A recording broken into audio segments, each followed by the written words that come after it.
Judges are 3 in number, so that there will always be a decision.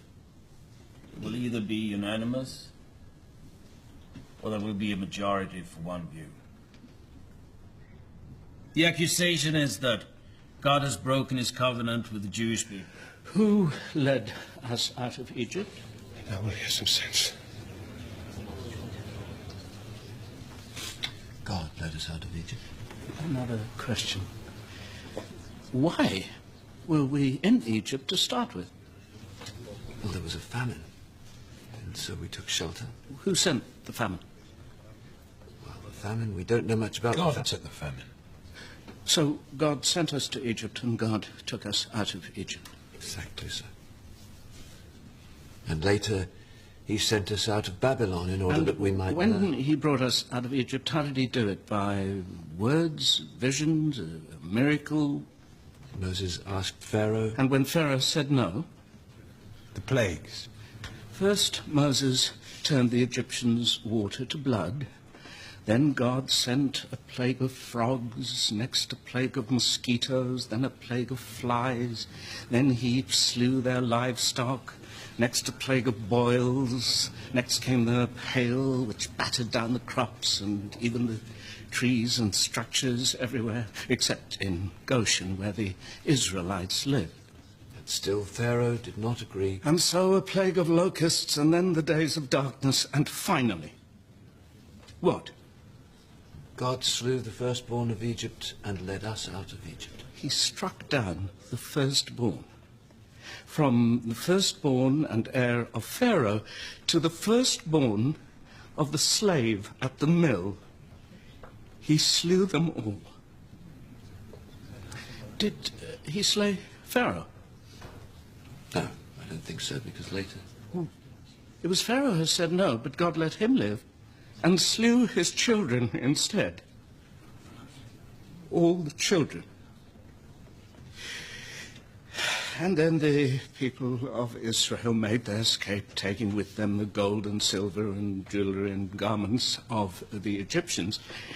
And then God drowned the soldiers who pursued them. He did not close the waters up so that the soldiers could not follow. He waited till they were following, and then he closed the waters.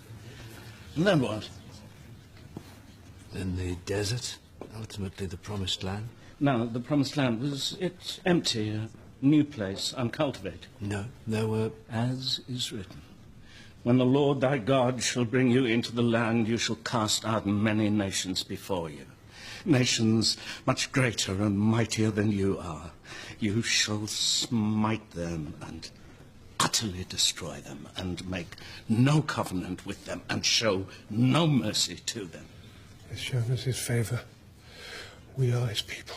And he gave us a king in Saul. Now, when the people of Amalek fought Saul's people, what did the Lord God command? I ask the scholar. Crush Amalek, put him under the curse of destruction. Was Saul to show mercy, to spare anyone? Do not spare Do him. not spare him, but kill.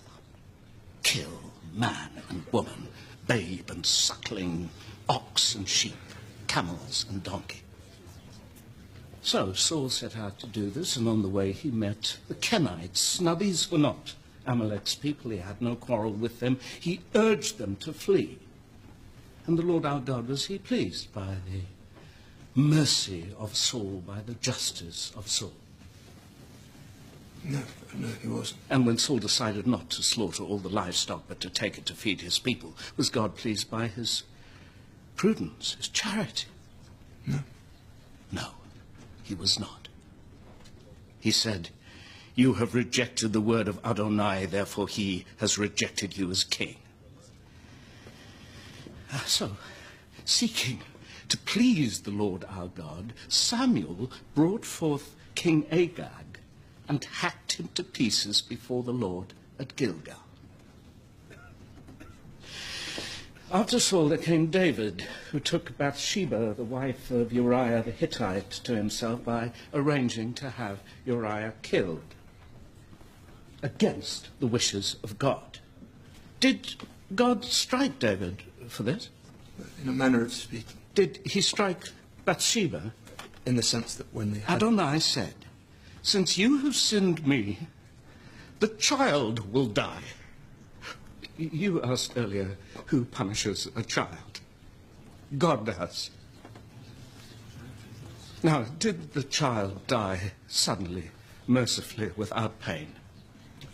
In chapter 12, we learned that in actual fact... 7 days. 7 days. That child spent dying in pain, while David wrapped himself in sack and ashes and fasted and sought to show his sorrow to God. Did God listen? The child died. Did that child find that God was just? Did the Amalekites think that Adonai was just? Did the mothers of Egypt, the mothers, did they think that Adonai was just? But Adonai is our God, sure. Oh, what, did God not make the Egyptians? Did he not make their rivers and make their crops grow? If not him, then who? What, some other God?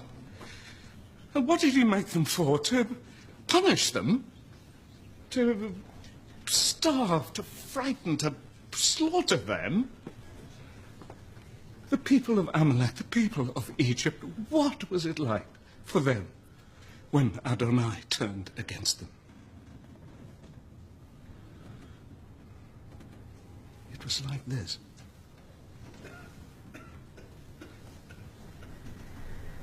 Today there was a selection, yes? When David defeated the Moabites, what did he do?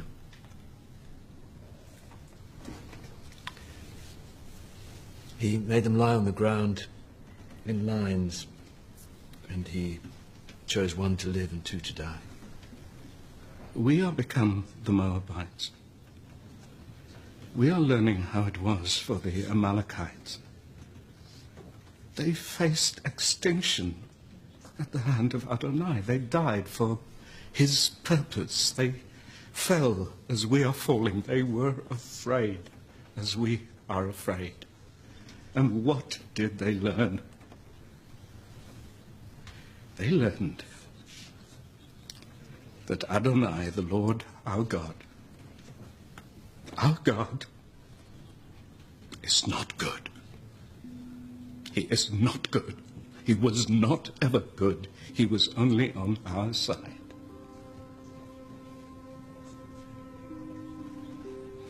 God is not good. Oh, at the beginning, when he repented that he had made human beings and flooded the earth. Why? What had they done to deserve annihilation? What could they have done to deserve such wholesale slaughter? What could they have done that was so bad? God is not good. When he asked Abraham to sacrifice his son, Abraham should have said no.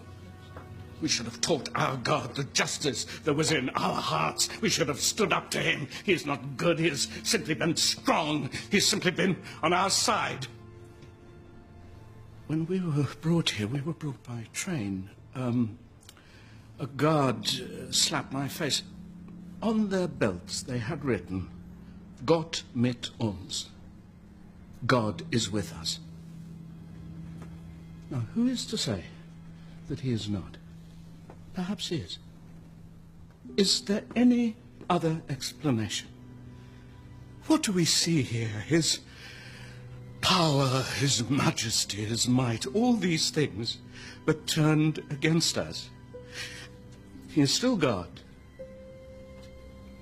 but not our God. He has become our enemy. That's what's happened to the covenant. He has made a new covenant with someone else.